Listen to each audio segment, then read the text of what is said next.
Okay, let me say this. Me and CeCe, we're glad to be on Capitol Records. Yeah. But we're going to use the producer we have. And if we can't, I'm going to grab my sister's hand and we're going to walk out of here. I said, so make no mistake, because you don't hold my future. Wow.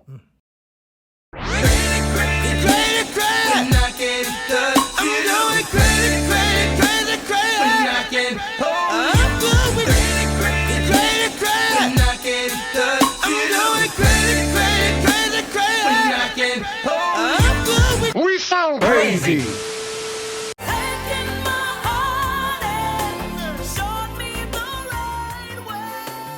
That's the energy. Welcome to another week of We Sound Crazy. Emmy nominated We Sound Crazy. Speak it into existence. You know what I mean? brother. Go on, Come on. speak that. Yeah, Go on, man. speak that. Billionaires in the building.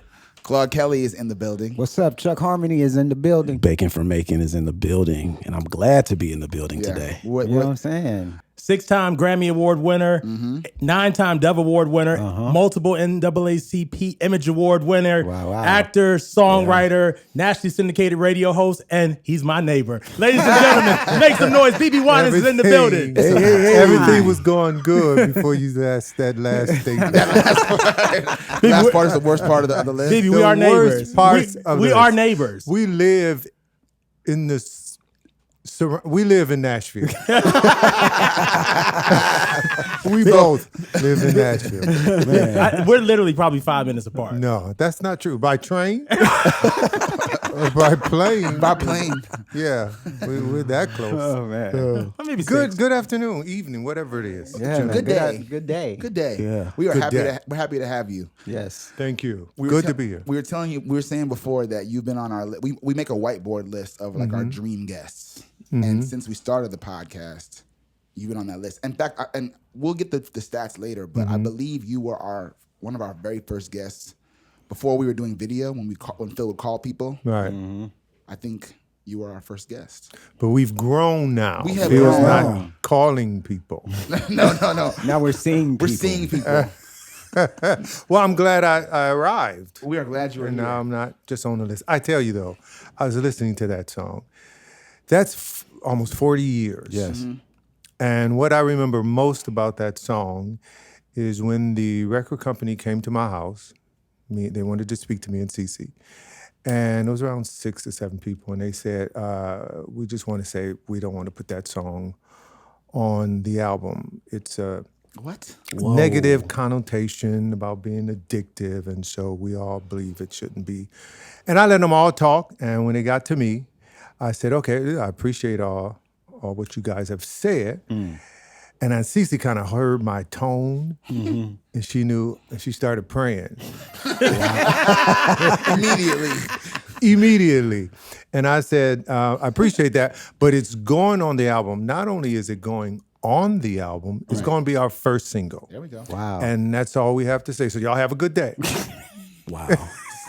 And something tells me that when BeBe talks, they listen. No, they didn't want to listen. No, not at all. But it's amazing what I've learned is that you have to believe in yourself. You have to believe in what you're all about. Yep. And so my father used to tell us, when you leave my house, you're going to know who you are because I'm going to tell you who you are. So when you go out there and the world starts to tell you who you are, you won't believe it because you already know who you are. So I knew that there was something in that song. Now, I didn't know where it would go and where it would end up.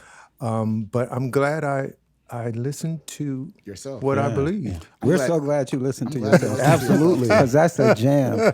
What I'm interested in is it's such a new sound. The sound of that record. It could work right now. Like today. So what inspired that sound for that record?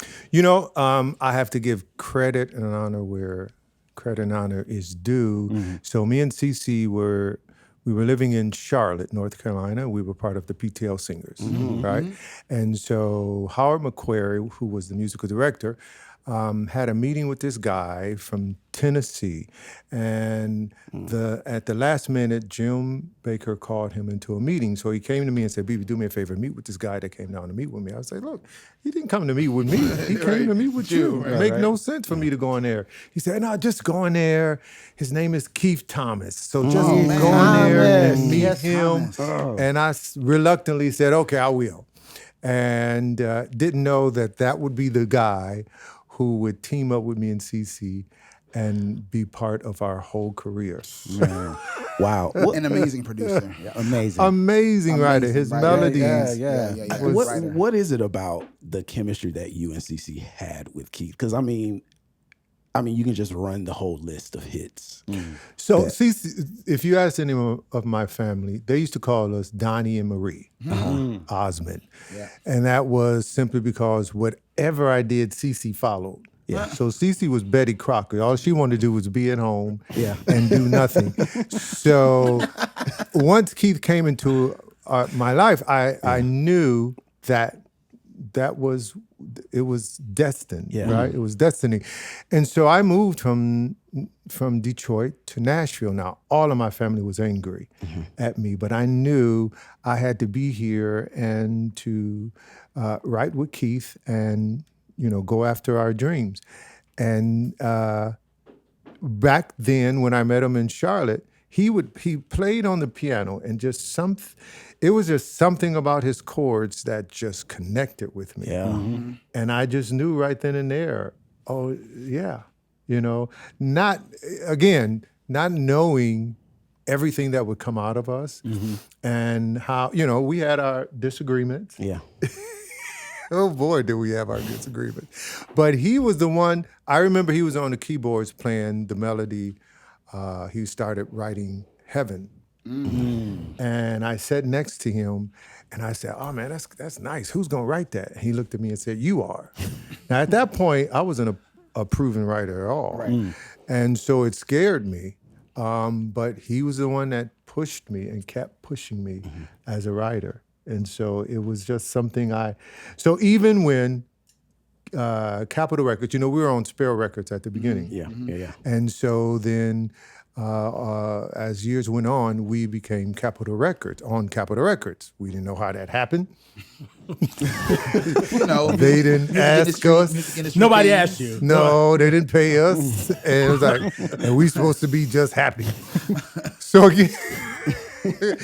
again, it was after the first Sparrow record. So we're in Los Angeles and we're in a meeting with the CEO and all Capitol's team. And he looked at me and said, we're glad to have you guys on the label. And we have producers lined up for you. And I was like, oh, no, I'm sorry. Look, we already have our producer. His name is Keith. And he said, oh, well, you're with the big guys now. So we have, big producers for you. It was like, no, that's great. Well, we already have. And then it hit me that they were telling me that we had different producers. And again, CeCe heard my voice. And started to pray. She pinched me. Started to pray and she pinched me under the table. I remember like it was yesterday. And so I said, okay, let me say this. Me and CeCe, we're glad to be on Capitol Records. Yeah. But we're going to use the producer we have. And if we can't, I'm going to grab my sister's hand and we're going to walk out of here. I said, so make no mistake, because you don't hold my future. Wow. That's what I said. Now, did I want to get put off? But not really. Not really. Yeah. But I knew, God had my future. He held my future. And so the man looked at me and said, well, I guess we'll be using Keith Thomas. Just like that. Just like that. Just like that. Yeah, man. Well, speaking of future, when you were The rapper? no. Speaking of your future, Oh, I thought you meant when y'all did this, take it back to PTL. I thought that was such a great album cover. My family talked about me. Ronald supported me though. But so you all started out with PTL. For those of y'all that don't know, Tammy Faye Baker, Jim Baker, yeah. all that. What do you remember most about that time? And then what did you learn during that era? See, so if you would look at that BeBe and CeCe, right? You see a B and a B, and a C and a C, and so that tells the story. Only my family and the people we went to church with knew us as BeBe and CeCe. Yeah. Right? But at school, I'm Benjamin and she's Priscilla. Yeah. And when Jim Baker came to the work and he came to where we rehearsed, and he said, I heard this song on radio from Officer and a Gentleman, the movie, and I want you guys to change maybe a couple of words. And he pointed at me and CeCe, and I want you and you to sing it together. That's how we became a duet. Really? Wow. That's how we became a duet. And so at home, as time went on and that song just started becoming popular and popular, I looked at her and she looked at me at one day and said, do you feel what I feel? Because we had my brother Daniel and 2 other members that we were part of a group. We were the Winans Part 2. Yeah. Okay. And now we both feel that God has placed us together as a duet. So we had to go back home and tell the other members, y'all got to get a 9 to 5. Oh, Lord. So how did they respond to that? That Daddy couldn't have gone was well. angry. It was not well. Yeah. You know, because he said, I told y'all to stick together. Family got to stick together. We're Daddy, we are. But the family now is me and her. Just us. Nobody else. And so when we were out and we had to sign, autographs, so I looked over and CeCe was signing in CC. And I was doing BeBe. And I remember leaning over her and say, girl, how we going to do this? Right.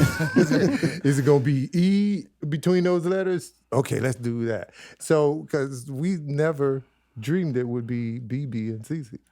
Wow. That's a It was meant to be. crazy story. Meant to be. I did not know that. I definitely didn't know thought y'all that. I just didn't know y'all that. left home as a duo. That's what I thought. No, not at all.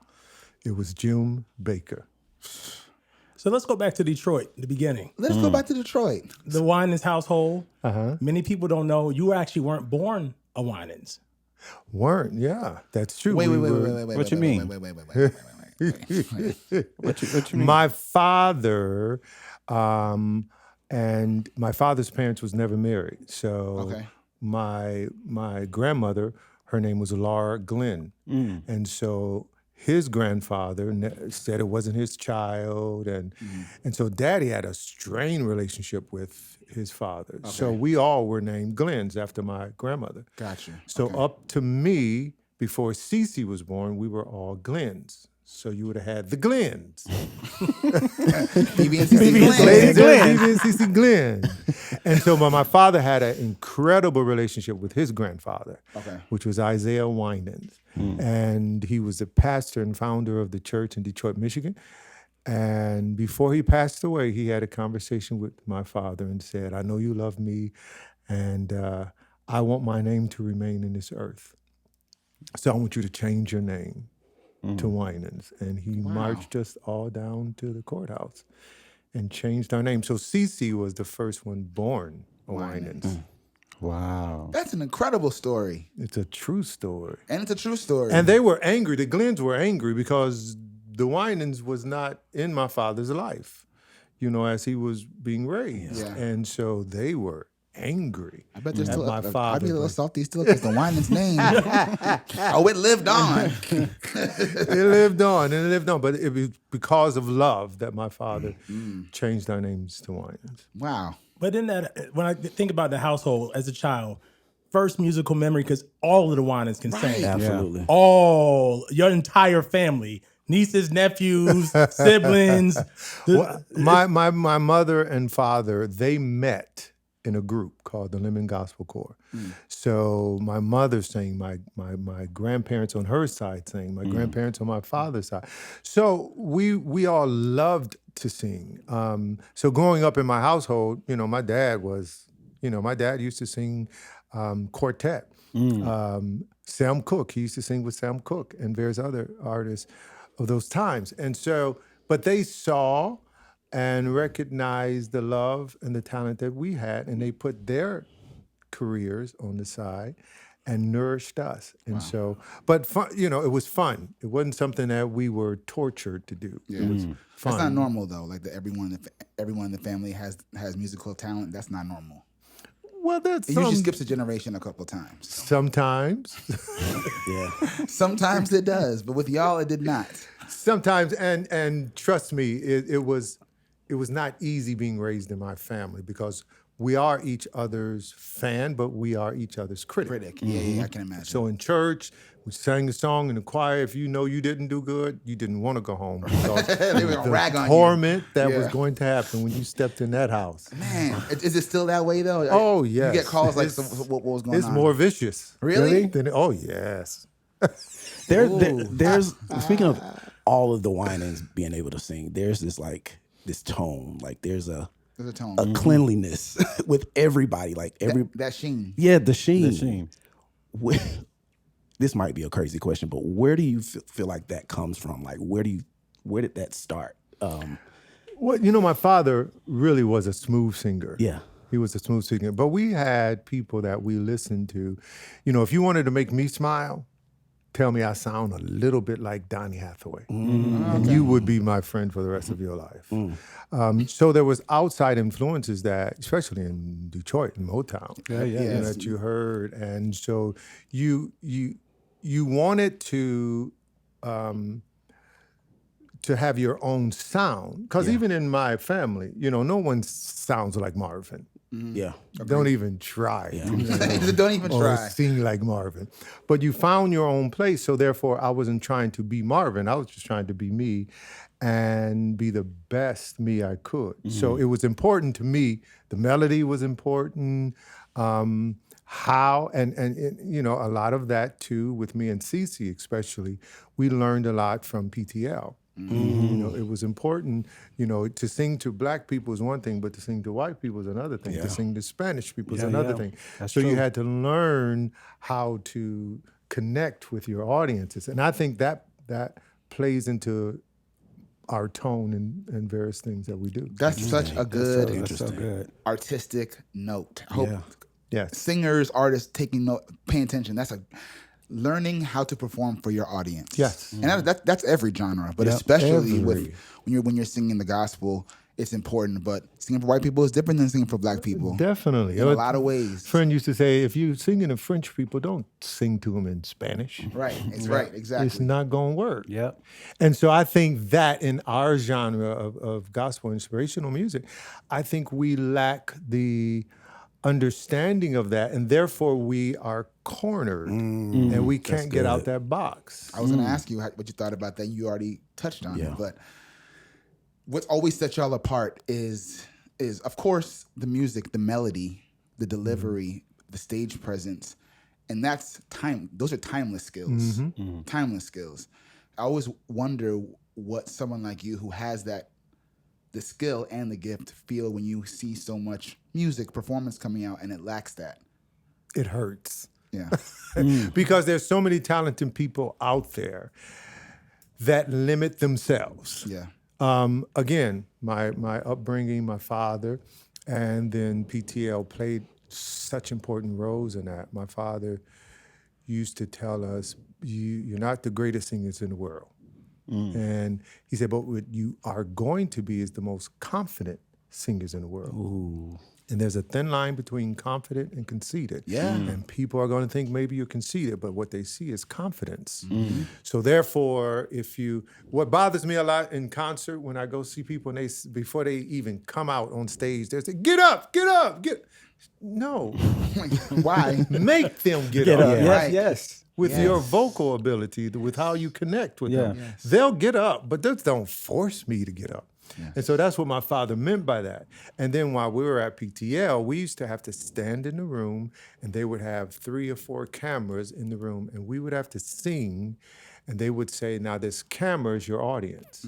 So don't be afraid of it. And they would bring the camera all the way up to your face, and you'd be like, no, you can't react like that. You got to be relaxed and understand and how to follow and what to do. And even when you're not singing, you're on stage, so act like you're singing. So that, I knew then it would really mold me and my sister to who we are today because of learning how to present a song. It's still showbiz. That's the showbiz part. Yeah.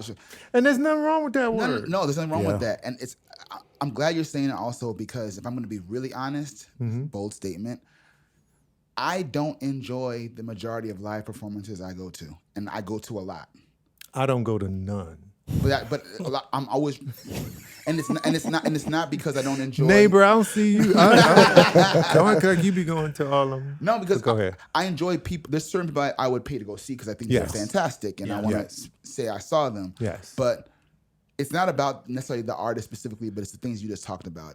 It becomes about everything except for the audience understanding or feeling or being moved. It's everything else is happening. Concessions going, the drinks are flowing, the lights, it's pyro, it's fires, it's all this stuff. There's no stage presence, hardly any singing, terrible sound. And I'm like, but what are we? Horrible sound. And I'm like, but if the goal is for us to come and understand your message, if whatever your message is, then how can we get that if it's such a unenjoyable experience? See, that's why Whitney stood out. Because again, she was raised like she knew how to connect. And it matters. So it matters. It matters how you look as well. Yeah.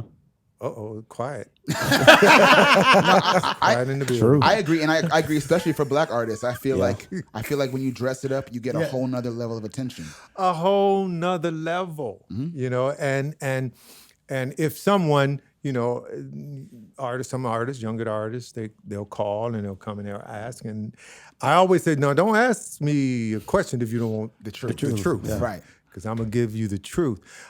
It matters. It matters. But if you don't see yourself, you have to see yourself. I remember when we were coming up in Detroit, my father didn't allow us to go many places. There was a time, there was the midnight musical that would happen, and that was the thing in Detroit, Michigan. You go and all these artists, sometimes Aretha would come and a lot of these people that you have never heard of. Detroit just was full of singers and performers. And so people really wanted to be on that program. And so I was sitting in the audience thinking, I want to sing in Australia. I see myself in Germany. I don't know why y'all crowding up for this musical on Curtis. And on the block, right? Just on the block. I can walk to this. I want to be able to fly to my destination. Yeah. You know, and so that's what I didn't know, you know, how it was going to happen, but that's what I dreamed. Yeah. I really did believe that. Yeah. And so, you know, it's what you know, so in understanding that, there is rules and there's ways to get there. You just can't go to the airport and say, I want to go to London. Okay, where's your ticket? Right. Where's your passport? Where's your passport? yeah. And everything else. And so we don't want to learn. These days, they just want to wake up out of bed and be a star. Yeah. And it don't work like that. It don't work. It does not work like that. That's at all. crazy. It don't work like that at all. We sound crazy. Hold up the light. Say the word from darkness. Just hold up the light. BeBe and CeCe Winans featuring late great Whitney Houston. Yes. I was saying that every time I hear that song, I think of Martin's, one of my favorite series. Do you remember? One of the best scenes. One of the best scenes. BeBe, do you remember That was when Pam Yeah. Yes. and Gina Yes. sang the song at a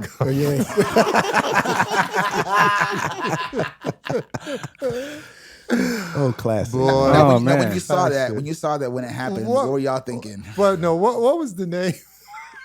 What's the name of that series in that same time frame when with the brothers? Wayne's brothers? What was the name of the? We can call the Wayne's brothers. That was later. Not the than Wayne that. brother. What was the name of the series? Living Color. Oh, and Living Living Color. Color. Living- Yeah, Living Color. Yeah, with the Wayne's brothers. I remember watching that, and they were playing. What's the name of that TV show when you give them a clue and you get the answer and it turns around? Pyramid. Yeah, It was Pyramid, and they asked the question about brother and sister, and somebody said BeBe and CeCe, and I said, they just called. It was another couple, but when things like that would happen, it would tickle us. It was like, this is crazy. That is crazy. Because I'm still that young man with dreams in Detroit in my head. So watching Martin and various other things, it was like, am I dreaming? Yeah. It's what we call permeating pop culture. Sesame Street. That's when I knew we were famous. Wow. I mean, When Sesame me and Street CeCe is did pretty Sesame iconic. Street, it was over. Why do you think? Why do you think? Why do you think your brand was able to permeate pop culture like that? Because most gospel artists don't get to go pop like y'all went pop. I think it had a lot to do with the approach of our writing. You know, I wasn't afraid to tell the world, whoever would listen, what God meant to me in my friendships, in my personal life, my triumphs, my victories, my failures. And so that approach, I believe, it went, because it came from the heart, it went to the heart of whoever heard it. Definitely. You know? And so, again, it would continue. I remember when when CeCe first met Whitney, we were at a one of those award shows. I think it was Soul Train or something. No, it wasn't Soul Train. It was American Musical or something like that. And there was this group in back of us. We didn't know it was a group, but this man leaned up and said, "Man, I love y'all music when we're on tour. We listen to y'all all day long." I was like, "Thank you, this white guy." And I was like, "Thank you, you know." And then minutes later, the announcer said, "Please welcome on the stage Megadeth." And it was those people. who Wait, was what? just- Wow. It was It was a Megadeth? Megadeth. I was like, That's crazy. y'all listen to this? Yeah. Wait, I'm so shocked right now. You was shocked. I was almost on the floor. I was like, really? Come on, The Megadeth. power of music, you never know. Yeah, it's true. Never know. You know? And so even when Whitney, that night, me and CeCe had some concerts. And so when we lost, we got up We lost. and left, you know, because we had to go to Concert by the Sea. And Whitney said, "I'm coming to the 12 o'clock one." It was like, "Oh, girl, shut up." And she showed up at 11:55 and ended up on stage with us singing Love Said Not So and this and that. And that was just the moment when our hearts just clicked. Yeah. You know, and was joined together. What was it about the bond that you all had with Whitney? Like, I often find myself going down the rabbit hole of watching y'all on Arsenio Hall and just the connection that you all had. It was always so joyous to just see. It was real. It was so, we became family. And I'm not just saying that loosely, but we became family. So therefore we could laugh together. We cried together. We said things that was hard. You know, when she was getting ready and made up her mind that she was going to marry Bobby Brown, she tried to get me to come to Las Vegas because she and Bobby had made up their minds they were going to elope in Las Vegas. And so she had her assistant ever call and said, "Whitney wants you to come." She was in concert there. And she wants you to come to the concert. And CeCe was going. I said, "Well, I can't go because I got something to do." "She wants you to come." Tell her I said no. And so after that happened, she called and said, "You just messed up my plans." "Messed up what plan?" "Me and Bobby was going to get married." I said, "Well, you should have told me that. I wouldn't have came anyway, but you should have instead of tricking me." And that's when we had that hard conversation. At the end of the day, it was like, that's your choice. I don't have to roll over to him.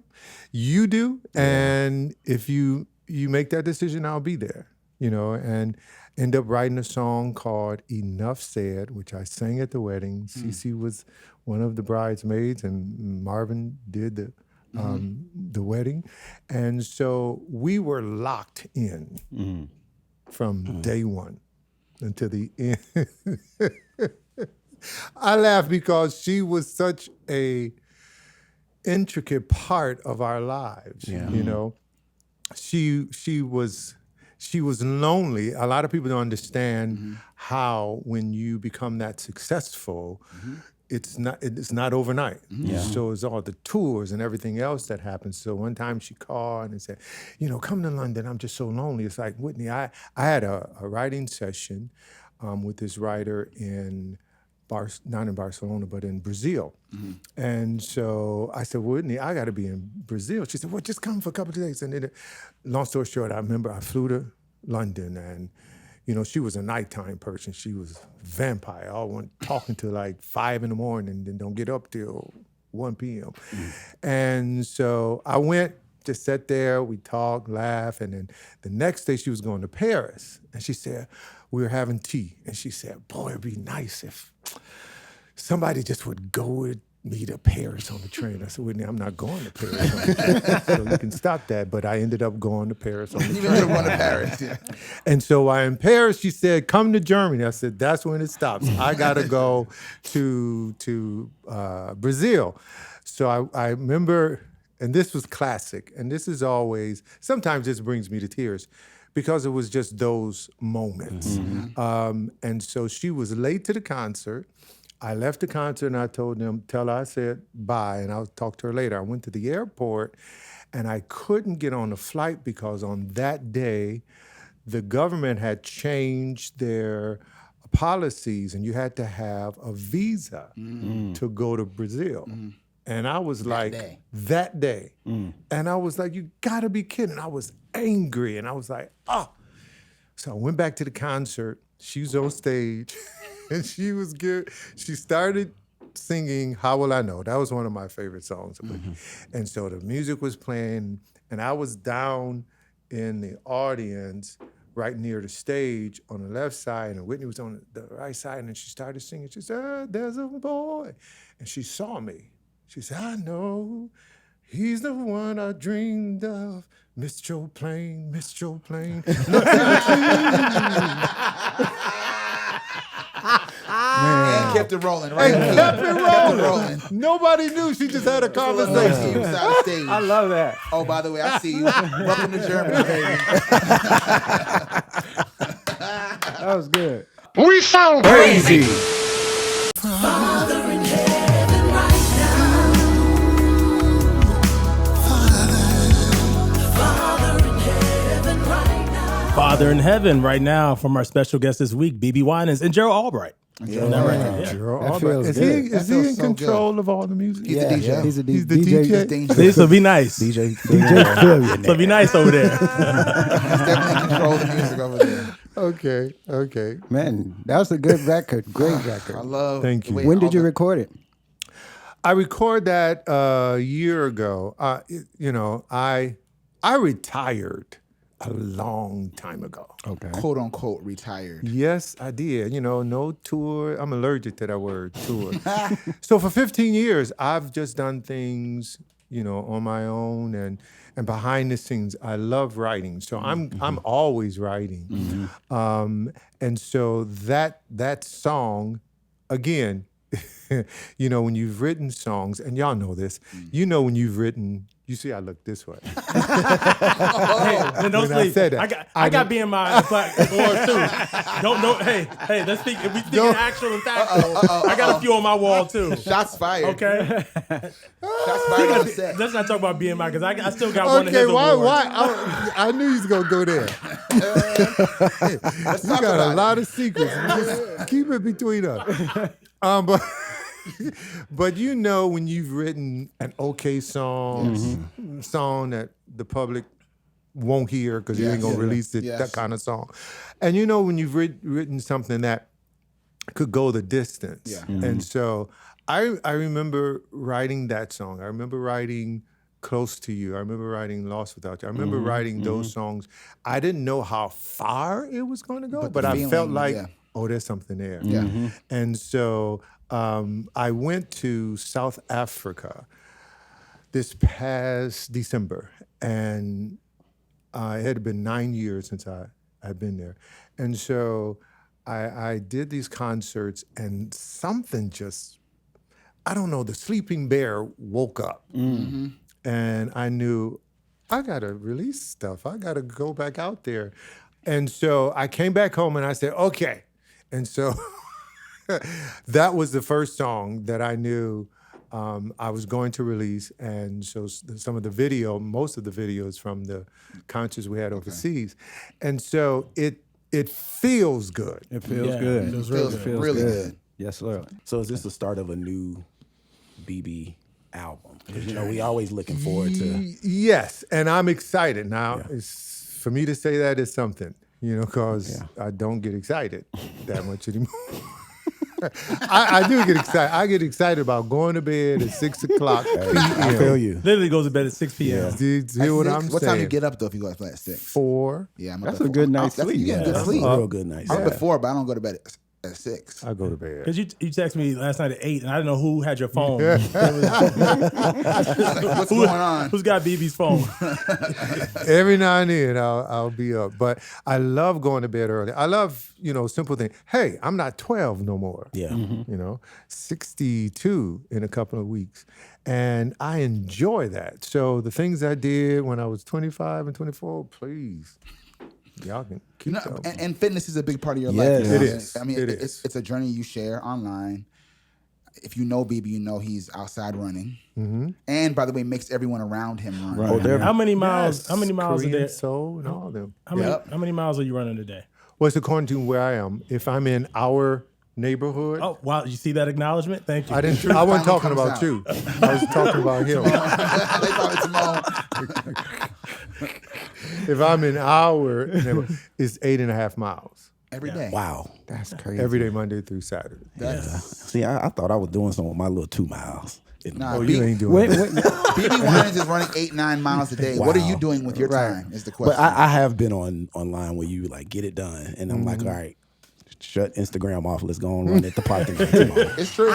what started your fitness journey? Hey, me and CeCe, we were in Los Angeles. We was going to be there for a month recording the Relationship album. And I remember getting out to shower, and there was a big mirror in front of me, and the words came out, "Who are these people getting out the shower?" That's what I said out loud. And I saw myself, and I got dressed, went downstairs to the concierge, said, "Where's the nearest gym?" She told me. I went, signed up for a month, and then I left there and went and bought some gym clothes. The next day I went, I saw some of the trainers, and there's one particular trainer that wasn't working that I saw the previous day when I went. And I went up to him and I said, "Are you working?" He said, "Well, his client had just canceled." And I said, "Hey, can I, take that place?" He said, "Yeah." So he put me on a treadmill. And we walked for 2 minutes, and I thought I was going to see Jesus. I was dying. I mean, I was like, okay, this is it. It's over.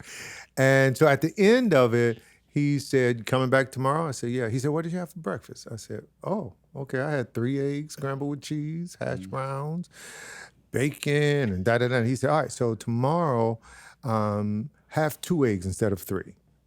And have your bacon." I was like, okay, I could do that. So after the 2-minute walk where I almost died again, he asked me what I ate, and I was 33 years old. And he said, "Okay, so what I'm trying to tell you is, it took you 33 years to get here. Give yourself more than 3 days to get to where you want to go." Because I told him, good advice. I was a 39 waist. I wanted to be a 30. I was a 255 pounds. I wanted to be 180.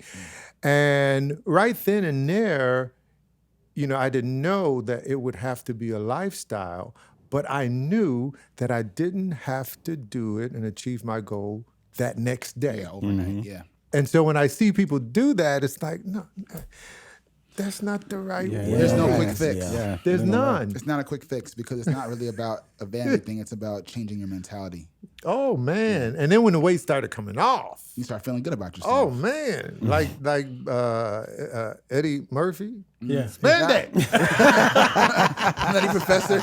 Nutty You turned to Professor. Buddy Love.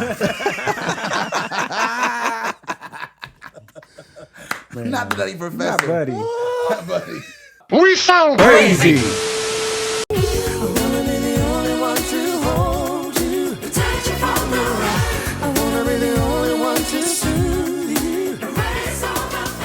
Eternal. I want to be the only one featuring our special guest this week, BeBe Winans. Eternal from London. That was, the girls didn't like that song. And it was 4 members. And I told them, "Y'all crazy. This is a great song." And so they said, "Well, the only way we'll sing it is that you sing it with me.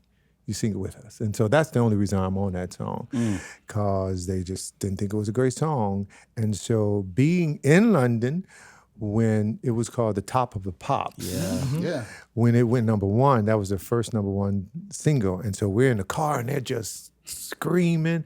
And I said, no. Y'all said that wasn't a great song. What y'all celebrating for now? Right? No celebration. No. Yeah, what y'all screaming about? Don't scream. And but not again. So and it went number one in so many other countries, right? So I went with them on a tour, and where we sang the song and did interviews. And so I remember we were in Ireland. Now Ireland was never on my bucket list, but I've heard it's beautiful. it's absolutely beautiful, and the people were so kind. And I was like, why is these people so kind and nice? And then it hit me. They knew we were visiting because I didn't see, that was one of the places I didn't see a black person. Not a black person. Nowhere to be found. So they knew we were visiting. They're like, welcome. Enjoy yourself because we know you're leaving. But while you're here, Have a good time. Do you have a favorite song that you've written? I mean, I know I was listening to "I'm Knocking" on the way here, and that's like one of my favorite songs you've written. But is there a favorite song that you have that you've done? You know, one, Marvin says he's taking it from me. There's certain songs that you understand when you travel different places, like and listen to different songs. Yeah. So I remember the first time I was in South Africa, we done with my set, and somebody hollered out from the audience, "Well, this what about tonight?" It was like, what? And these what about? What? And so it hit me. Oh, he's talking about the song called "These What Abouts." I said, "Oh, I don't know that. I'm sorry, the band doesn't know that." He said, "We're singing a cappella." It's like, wow, this man is forceful. Yeah. And I remember, I don't know. Sing what you know. It's like this. Yeah. So I just think for a second, and I started singing the chorus, and the place just went crazy. I mean, went crazy till it was scary. It's like, what? So that song is really one of my favorite, called "These What Abouts." And so as years went on, me and CeCe were in South Africa together for the first time. And that song was in the lineup, but CeCe had never heard me sing that song. She didn't know the love that the South Africans have for that song. So me and CeCe play. Yeah. People don't know what we're saying on the stage. So she had just sang a song, she came back, and I told her, I leaned in and I said, "Girl, I'm gonna blow you off the stage." y'all be talking smack on Oh, stage we like talking that? smack. I said, they ain't gonna even remember the song you just finished. What? That's comedy. That's the reality show we need to see. It's the truth. And they broke in, dun, dun, dun, dun, and the people went crazy. And I turned around and looked at CeCe and I waved, said, "You can go." Night night. Wait. Wow. Wait. This competition is I blowing love my that. mind. I love that. Oh, it's real. But when I think Really? about competition, I think about you and CeCe on Versus with Erica and Tina. Yeah. One of the best verses of them all, Yeah. in my opinion. We had a great time, yeah. You had a good time? A great time. Who won? Good, Me right. and CeCe. Because we had Erica on here. And I told her, y'all hits fail after a while. You run out of them. Not fail, but you run out of them. We've been at this a little bit, couple more years, but we had such a great time. When I used to tell people all the time, what doors open for you are not just for you, but they're for people who are coming behind you. That's right. So I remember when I first heard Eric and Tina, I was like, oh my God, they're going the distance, and you can just pinpoint and you can hear and you can know this one is going the distance. So I remember when I first met them and it was like, girls, I absolutely love and applaud y'all. That's cool. And so it's not just for you. And I think that's important for artists to know. Because right away, the industry will set up blocks and want you to fight each other. And I mean, when Whitney and Mariah Carey, was this whole fight that they hate each other, I was like, this is so stupid. So it had a little block in there. Yeah. And so one of the stories, Whitney was from Jersey, in case you don't know. From the Brick City. You know what I'm Let's not saying? play. And so we were at the American Music Award, and we were going, after Whitney performed, whatever, we were going to leave. And so Mariah was on the first Oh Lord, why am I She was nervous? she was on the first row, and I told Whitney used to say, "You think you my father?" Because I would tell her what to do, and I would say, "No, this is what we gonna do. When we walk out, I'm be in front of you. CeCe gonna be back for you, and you're gonna stop." She had never met Mariah, and you're gonna stop and say, "Hi, good to meet you, and congratulations." And she said, "I'm not doing it." I said, "Yes, you are." So. We did it. So we're walking. Whitney stopped. And all I can remember was Mariah turning her head away. Front row. So she ignored her totally, right? And so I remember Whitney pushing me some, walk fast, walk fast. Oh my God. And when we got outside, we got in the car, she said, "I'm not listening to you ever again." Wow. I almost snatched that girl's hair. Well, thank God we got to When You Believe. Right. With Whitney and Mariah. Absolutely. Healing. Oh my God. I was Healing like, can take place. What? But to your point though about paying it forward and how you're making way for what I loved about your relationship with Whitney from the outside looking in was also what people don't understand about an artist as colossal as Whitney was, Yeah. right? Is that there's a lot of people around you, a lot of different people making decisions for you. But the way she shared, Oh my gosh. She was determined that That's very my rare. songs was going to be out there, Right. that she was going, she went on tour with us as a background singer while the height of her career with I Want to Dance with Somebody. that's rare. Aristell was so Yeah. angry with her, and Clive Davis wanted to strangle her, but she was like, "No, I want to do everything I can," which is rare. Very rare. Which is rare to share that spotlight and push you. And so she, every day I think of her. Do you feel like we have artists that you see now that have that you recognize that kind of specialness in? That you're like, oh, this is. Can you say that again? I didn't hear you. Do you recognize? Well. That was a great gown. Yeah, very great Beautiful gown. gown. Can you say that one more Yeah. time? That was great gowns, beautiful gowns. That was a beautiful gown. beautiful gown. Riri was just Riri. And you're not talking about Rihanna, you're talking about Aretha Franklin. Yeah, okay.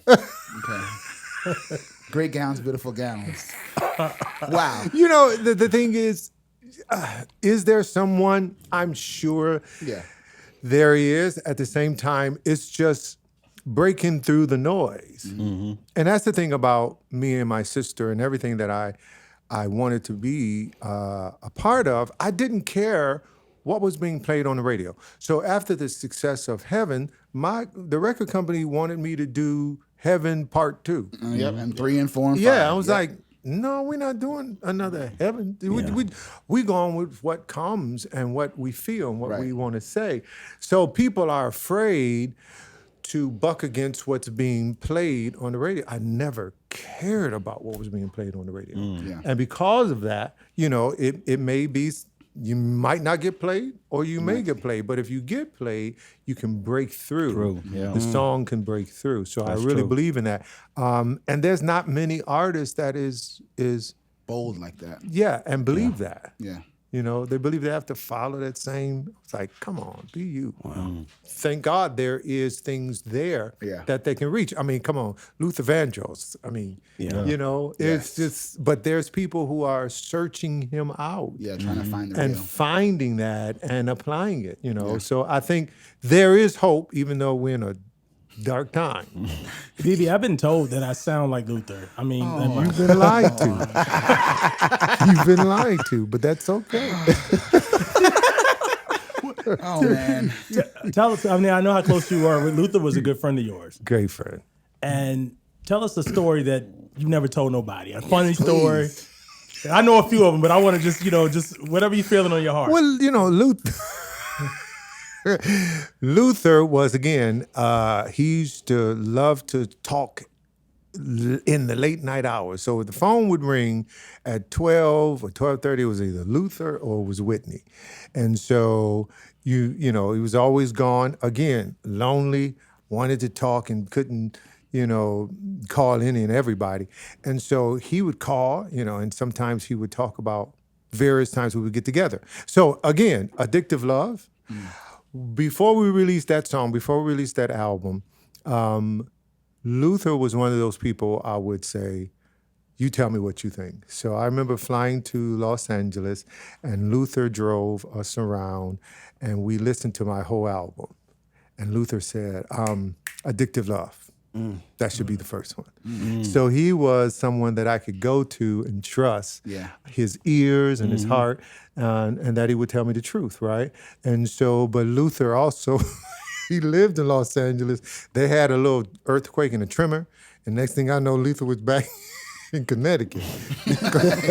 took one tremor. He never went back to that house in Los Angeles. I was like, you gotta be kidding. But he was really, one of my favorite stories, we went to a movie, and it wasn't a scary movie, but it was a little bit thriller here and there. And so I remember the part, I don't know the name of the movie now, but the kid was walking through the house, and he bumped into something, and the music would follow that. And the kid just bumped into a fake plane that was hanging from the ceiling.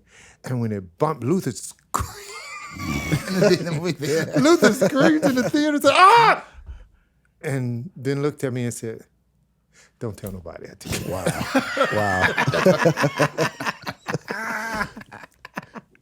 Not Luther being scary. Wait, so you covered a Luther record on your I Need You album, Yes. Power of Love. Why Yes. that song?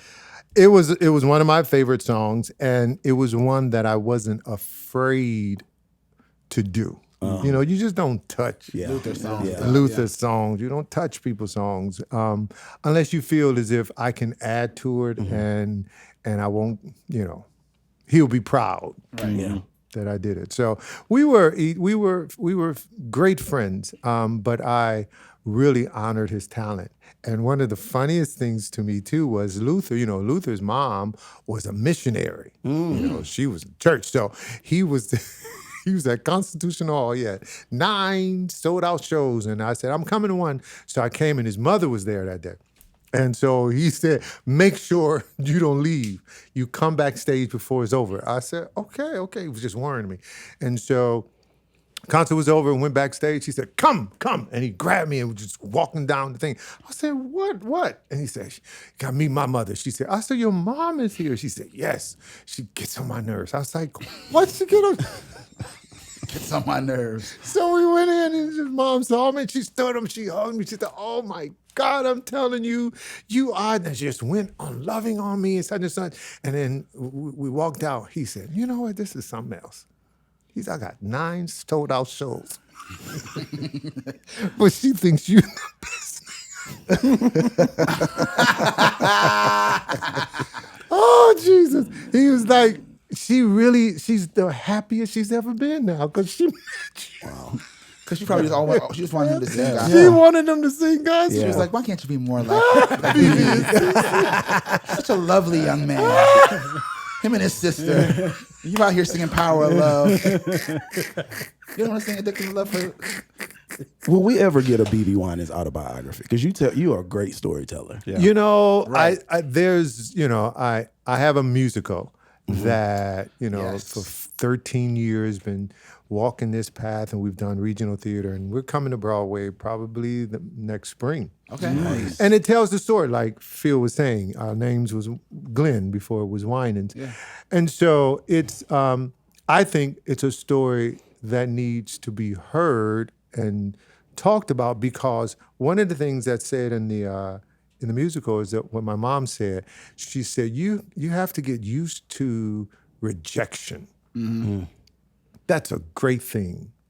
No, you can't is a great thing, because it will show you can, and you'll find the strength that you need to endure. And sometimes people, when they get a door, me and CeCe, when we were going to try to, find a record company, we had all of them said no. This one particular man said, I don't hear any talent. And I was like, wow. You don't hear no talent? I mean, I was like, maybe you don't like the talent you hear, but he said none. And I said, crazy. None?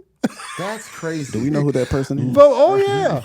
And when we hit, he had enough nerves to come and say, can we talk?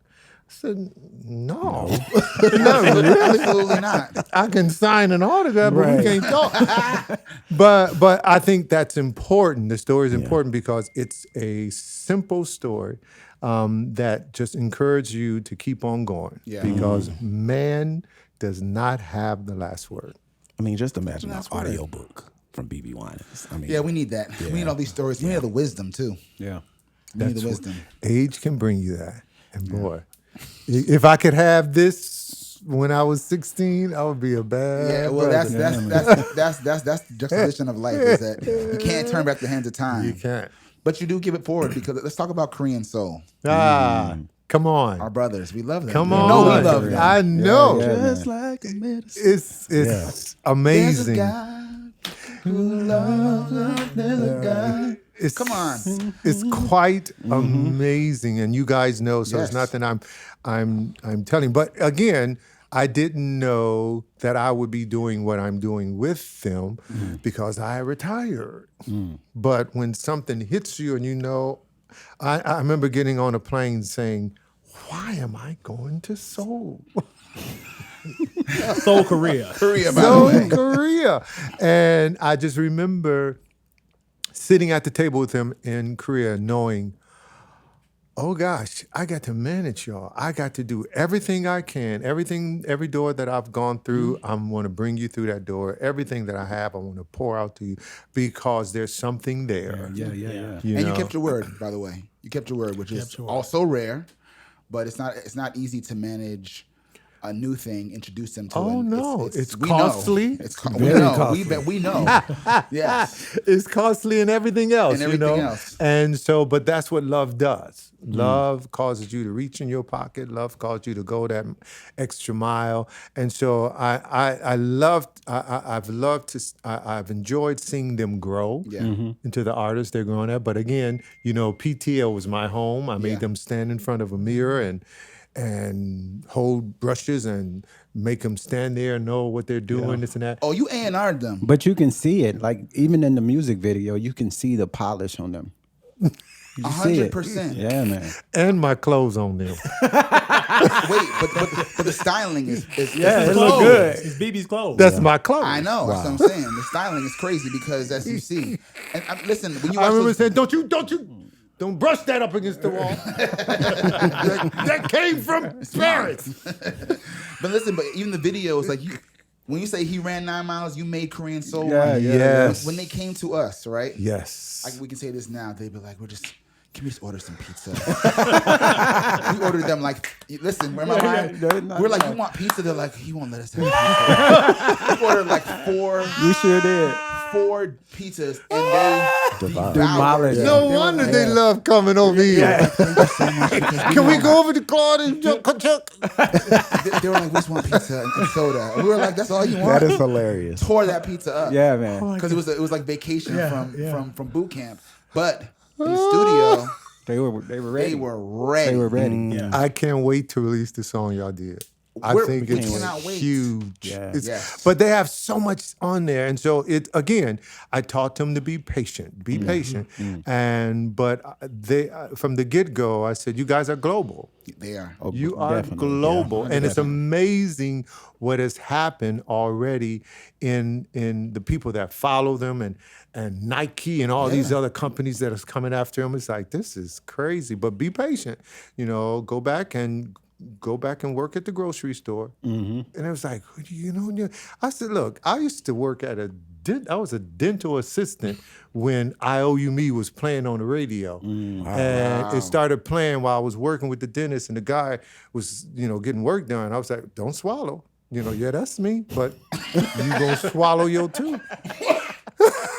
All up in his mouth, like, I'm Yeah, on the what I'm radio. saying? Yeah, but open up that crown. You gotta get that crown out. Oh my God. It's true. I know. It's true. When he tells it, it's way more colorful. I tell people that William is faithful. William comes every month. I call him William, y'all call him Bills. And so I was, William. Brother William. Every month. Every so month. I'm not William- going to quit this dentist assistant job until I can handle William Yeah. by singing. So I want to talk about the actor, BeBe. Yes, please. Mind Your Business premiered a few weeks ago. Well, it's premiered this month Yes, on yes. Bounce TV. Yes, yes. You're starring alongside Columbus Short, Drew Sidora. The thespian. Talk to us about And see, that's the funny part. I did not know who he was until we were table reading. Columbus Short? Columbus Short. Awesome And actor. so I remember saying, "Oh, this boy's good," just from the table read. He can act. And then I found out who he was. Oh. Yeah. And then I got nervous. It's like, why am I playing his father? And so my philosophy has always been singers are not actors and actors are not singers. And so I was stubborn with that. It was like, I was so mad when I would see a singer trying to act. And, because actors to me was Denzel. Right. And, all these other great actors. And so Denzel, and this is just a true story, Denzel did my first solo album video, In Harm's Way. Sure did. That was That's his my favorite song by you. I by the love way. it. Thank you. And I That did not was- know that Denzel, he Yeah, directed that it? was his first debut in directing. What? All right. So at the end, I've been knowing them, Pauletta and Denzel, and John David was in the video. That was his first acting job. He was like 12. That's crazy. Yeah. Playing on the basketball court. And so they have been, friends for years. And so I remember at the end of the shoot, Denzel said, "I got something to tell you, and I'm gonna tell you once." I was like, "Oh Lord, what did I do?" Because he don't seem happy. He said to me, "You can act. You got some acting chops. You ought to do it." And that's all I'm gonna say. And I was like, whoa. Denzel's telling me I can act. I said, "You ain't got to worry about that coming out of the other ear because I'm not going to allow it to come in the first ear." Right? And so it's like, you're crazy. So I was asked to be in the movie by Jonathan Demme. Didn't know who he was. Met him at a birthday party. And he says to me, "You're going to be in my next movie." I said, "I guess you do movies." He said, "Yes." I said, "So what do you see me doing in your movie?" He said, "You're going to be a FBI agent."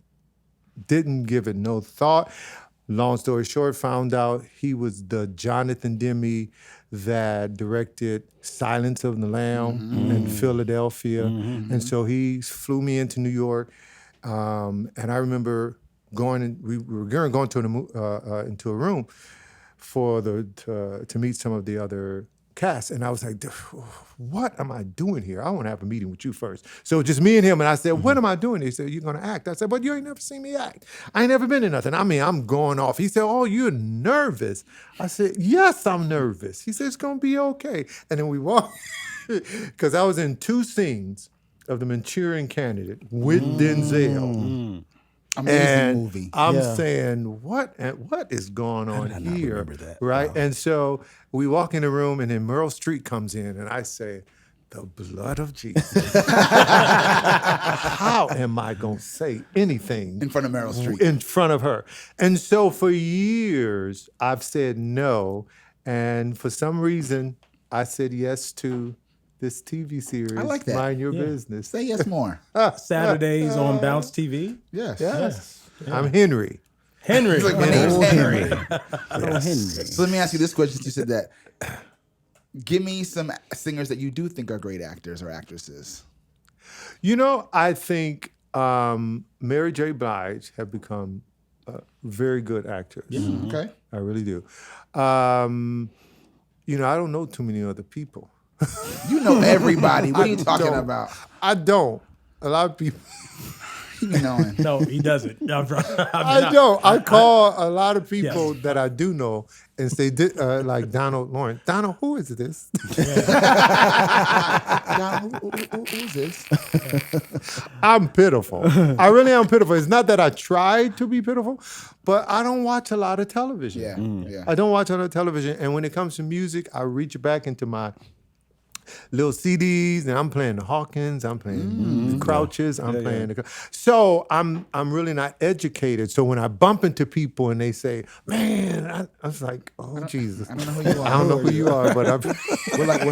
They're like, "Baby, that's Beyonce." I know Janet. I know. I know Janet. That- I I know know you know other people who Janet. know Janet. That was couldn't speak or talk. Let's talk about this because Can we talk about I that? Phil is thought we were barely keeping tongue-tied. secrets. Can we talk I about thought that? we were keeping secrets on We this are show. keeping I've heard secrets, this but there's story. people. You heard this story? Yes, I've heard I this mean, you story. know, Phil has met everybody on planet. Yes. You know, and so he's so together. And so Janet was in Atlanta, and I was like, oh, let's go see Janet. You know, that's my girl. And so we go, and I say, okay, we gotta go back and see her. And he was so nervous. He said, okay, okay, but I was like, what? But see, the why thing, are you stuttering? let me give a description because there was a room that I thought we were going to go in and chill, prepare, and then Janet's in the next room. That's what I in my brain. So BeBe just walks in the door, and it's Janet Jackson standing there. Why his voice go up so high right now? He's still nervous. Yo, Janet makes me nervous. I mean, it was literally she was standing there and calling my name, and so I was like, "What is happening?" Can you imagine walking into the room and it's Janet Jackson, and then offered me food, and I was like, "I don't want nothing." Like, Because I left him in the room. You left him in the room. That's cold-blooded, though. But no, not on purpose. I was going to get some other people. Yeah. He was like, you just. and I looked at Donald Lawrence to the right. Donald just is stuck, so I'm like, Because Donald's not saying much. Oh my Lord. They both was stuck. I was cracking up, and she was just trying her best to. She was trying to start conversation. Yes. So, I'm glad you're here, and they were just. "So you're in Nashville?" She holding on. I'm like, Wow. I'm like, it's Janet. I couldn't even get the words out. crazy. I'm Shocking serious. because he's usually the one Yeah. that's like, Right. yo, Exactly. Maybe I he learned mean- from that. That's why he does us like that. man. Right. Absolutely. Have you ever been starstruck by anybody? I've always enjoyed Barbara Streisand. I was tricked That's understandable. into that. I was really tricked. David Foster was producing a track on me and CeCe, and so I was to drop You see the that tape. little humble brag? David I was Foster, by I the was way. to drop because I was in a hurry. I was to drop this tape off, and he had instructed the people to do more than that. So I came in, I double parked in Los Angeles. I ran in the studio. I said, "Give this to David," and they backed up and said, "No, he told us to tell you to come in." I said, I can't come in. I have to go to the car." And they said, "No, just take." Nah, I'm getting angry because this is stupid to me. Just take the tape and give it to him. They said, "No, you have to take it in the room." It's like, this don't make what room? At this point, I'm angry. And I walk into the room, and when I walk into the room, he's sitting there with Barbara Streisand. Nah, Barbara Streisand is. Oh my God. And he says, "Oh, BeBe, Barbara and me, BeBe." I really just remember saying, "You Barbara Streisand." Actually, Whitney, when I worked with her, she told me that was her Oh yeah. person too. And then she was like, "Oh my God, this is your Barbara Streisand." Barbara Streisand. I mean, it didn't get no better. Yeah. That's pretty high up there. Oh my God. So Janet and Barbara Streisand. Good to know. For me, it was Berry Gordy. I was But I met Berry Gordy because of BeBe too. I was on a flight The to next two- to him and the- couldn't say nothing. I was just like, The two times I was stuck in my life, he was stuck again. Berry Gordy and Janet Jackson. Those are the two Really? that had me stuck literally. But thank God Jarrell was there. So Jarrell was like, we were like leaving your event, and so he was. I was like, dude, Berry Gordy's right there. I was like, where's BeBe? I need the introduction, yo. So Jarrell was like, man, you better go. He was like, when next time you gonna see Berry Gordy? Right. And I'm like, His voice is going up again. wait, yo, but yeah. So thank you again. So my two. Janet and Barry. Janet and Mine was Barry. worse because I was on a plane with him for 6 hours and like we were sitting first class across the aisle, and the whole time I was like, should I say something? Should I say something? Should I say something? And I just didn't want to bother him. Let's play a game of word association, crazy word association with BeBe Winans. Here we go. So we're going to say a name or topic, and then you say whatever the Gowns. first That's the answer for word, everything. the first word or phrase that comes to mind. So I'll start it off. Whitney Houston. Incredible. Shantae Moore. Shantae Moore. Striking. Brandy. Talented. Luther Vandross. Comedian. PTL. My start. Motown. My history. Clark sisters. My sisters. Gospel music. My home. Commissioned. Graduated with him. Korean soul. Global. Detroit. Marvin. Nashville. Songwriter. Oprah Winfrey. Big sister. Donald Lawrence. Maestro. Janet Jackson. The girl. Stevie Wonder. The best. That's right. That's all I got. Okay. Word association, make some noise. BeBe That's all Winans. I got. It was so seamless. Can we segue because you said Oprah and that's why I already know where you're going, all right, Claude. listen, let's just talk about the Legends Ball. Yeah. Okay. Which I think is like the best, most legendary event I've ever seen on television. That All right, mic 'cause toss, That mic toss legendary. I was at the so Sunday brunch. I was so angry at her. Really? Angry. And so understand the history. I wrote a song called I Found a Friend in Oprah. It was 6 months into her show. They used that to promote her show in other places that hadn't signed on. So I've been a very, a partner with her since early on. So on her first year anniversary of the show, me and CeCe were in Los Angeles. We had some concerts. And the show had called and said, "Can you come for the anniversary? Because Oprah wants you to sing that song." I said, "Well, I can't. I'm in the West Coast." And then Oprah called and said, "Please, you got to be here." So flew in, did it, and then flew back out. So when we first met, I say the Lord because I really do mean it. Said never charge her a dime. So I never charged her a dime, and so through our whole relationship, I could tell her the truth. I could say, "No, we're not doing that." Yeah. You speak the truth. So we know when we talk to each other, we're speaking truth to each other and everything. And so remember that movie, Eddie Murphy and Delores? Harlem Nights. Yeah. Harlem Harlem Nights. Nights. When he hit her with a garbage can. Oh, I didn't pull out a knife. I got to cut you now. Right? hold on. Della was there. Yeah. So we were talking on the phone because she would call me to do a lot of the music for whatever she was doing behind the scenes. So have been doing that for 20 some years. And so she called me for that, going over the list, and she added somebody to the list that I didn't think was capable of singing in front of Tina Turner and Gladys and Patti, Aretha, and the people who weren't on the show, Barbra Streisand, all these people. So I was like, well, if we're singing the legends, let's bring in the legends. So I was like the Hawkins family. And so she added somebody. I was like, so we're talking on the phone. It's like, Oprah, what you talking about? Why would you add that? And she said, well, let me ask you a question. I said, yeah. She said, when the last time you gave $1 million party? I said, oh, we here with garbage cans. Now I got to cut you. I said, okay. So we left the person on.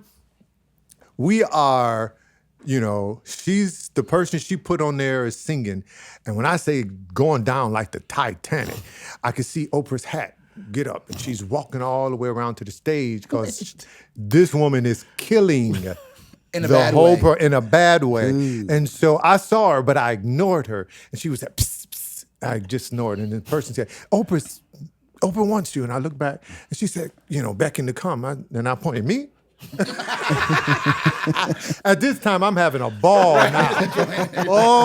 Because your choice was wrong. I told you so. When have you ever been musical? Right. And so I went over and she said, you got to save it. I said, oh, you want me to save it?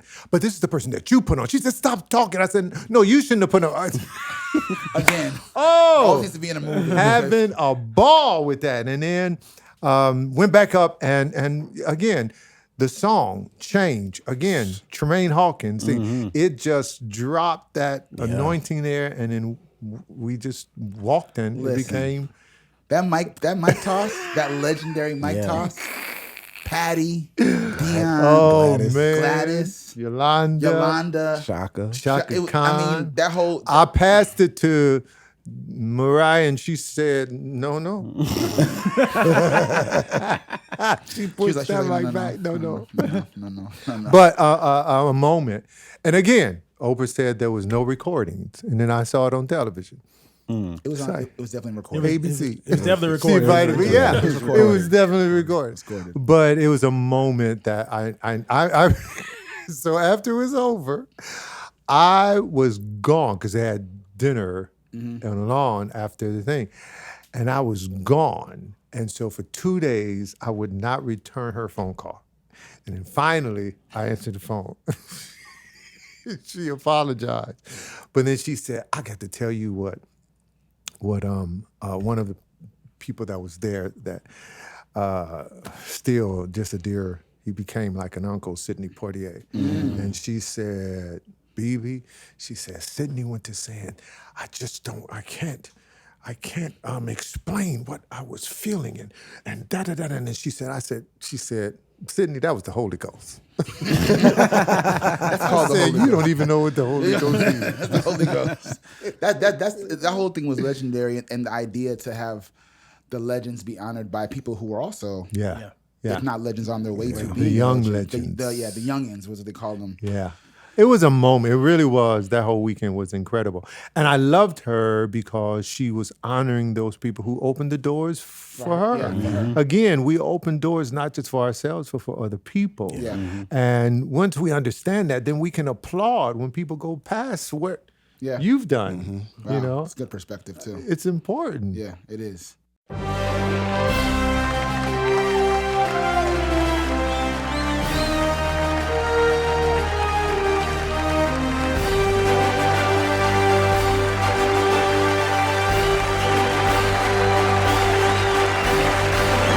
The Esther Roll. Award. I can feel him moving, moving, moving. I can feel him moving, moving, moving, moving on the altar of my heart. Every now and then. So before you blame Phil, it's actually Timon's fault. So that's Esther Roll Ah, wow. and her gospel album called The Garden of My Mind. Wow. Savoy Records. Savoy Records, which is 1975. which is now apparently on streaming. Yeah. We think it's because of us. Yeah, I but strongly believe it's because of us. Yeah. So that's our intro for our favorite segment, which is called the Esther Roll Black Excellence Award. In short, the ERBY. Okay.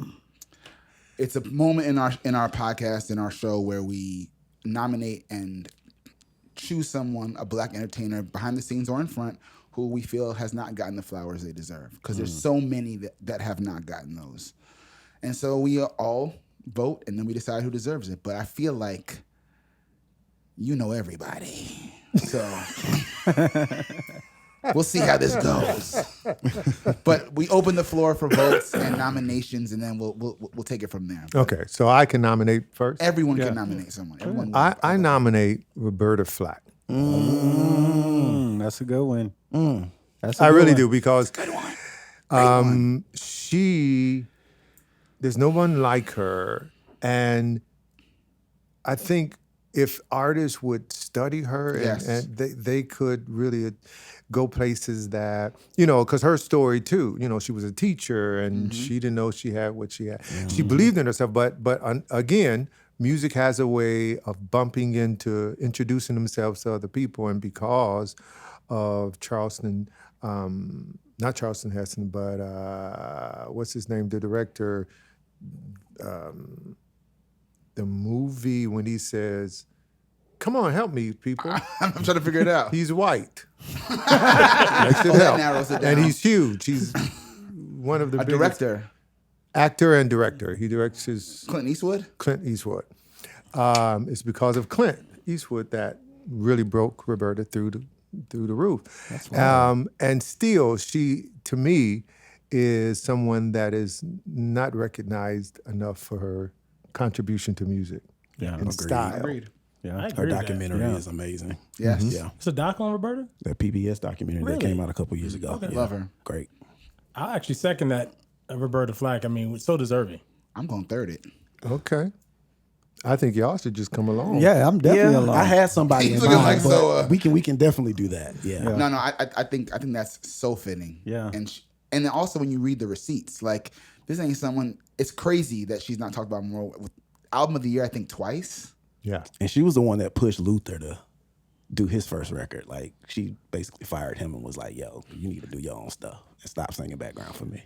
Unselfish. And that control of her voice, the control. Oh my God. Yeah. And tone. You know, And composing. and so we talked a little bit about my musical Born for This, but that was nowhere on my bucket list. Again, I love doing things behind the scenes. So I was the musical director in putting together a 50th birthday celebration, and she was on the program, and her and I was talking, and while we're talking about what she was going to sing, she breaks out into a conversation that just caused me to look at the phone and say, where'd that come from? She just simply said, BeBe, when you gonna get to it, baby? You need to write the musical about you and your family. It's a Broadway show, and then it's gonna be a television show, and it's gonna be a movie. Get to it. And then she went right back into the conversation of the birthday celebration. And I remember hanging up the phone, looking at the phone, and said, Roberta didn't take her medication. Where did that come from? Where did that come from? That's a sign. And so I remember 2 days later walking into this, I was in Montreal, into my hotel room and opened up the laptop, and it was like a faucet came on. And I sat there and I wrote the first draft of what became Born for This. Wow. And so years later, I remember going over her house and just saying, you don't know what you did, but I want you to know what you placed inside of me to be better and to go places I never would have dreamed of. And so that to me is who Roberta Flack is. It sounds like it's unanimous. Yeah, man. Yeah. It's unanimous. Congratulations, Roberta Flack. The Roberta Roberta Flack. Flack. The winner this week of the Esther Roll Black Excellence Award. Make some noise. Time in my faith, With this finger. fingers, singing my life with his words. Yes, Come sir. on, Yes, come sir. on. Yes, sir. Yes, sir. Killing me softly. Come on, sing it. Sing it, Phil. I'm not in good voice With his- today. You said you sing like Luther. I know, but I'm not in good voice today. Killing me. You're not your horse. Yeah, a little hoarse. With Yeah. his words. Telling my whole life with his words. Oh, killing me softly. Yeah. With his song. Come on now. Yeah. Make sure you follow us on all platforms at We Sound Crazy and WeSoundCrazy.com. And shout out to our partners at Visit Music City. Thank you so much for supporting us. Now, Mr. Winans. Yes. We ask our illustrious guests to choose that going out song for the show. It could be anything that's on your heart right now or you feel like encapsulates this conversation. But But before he does that, I want to just make sure we reiterate Father in Heaven is available on all streaming platforms Oh, yes. right now. Oh, yes. Mind Your Business on Bounce TV Saturday nights. Korean soul music available everywhere music is Yes. streamed. Yes. Now back to you. and follow BeBe everywhere online because he's great to follow and inspiring. But what Mm-hmm. song? Man, there's so much to choose from. But if I had to just choose right now, it would be Stevie Wonder, I Wish. I love that. Until next week, y'all. Thank you, BeBe Winans. We out of here. We sound crazy. Peace. Looking back on when I was a little nappy-headed boy.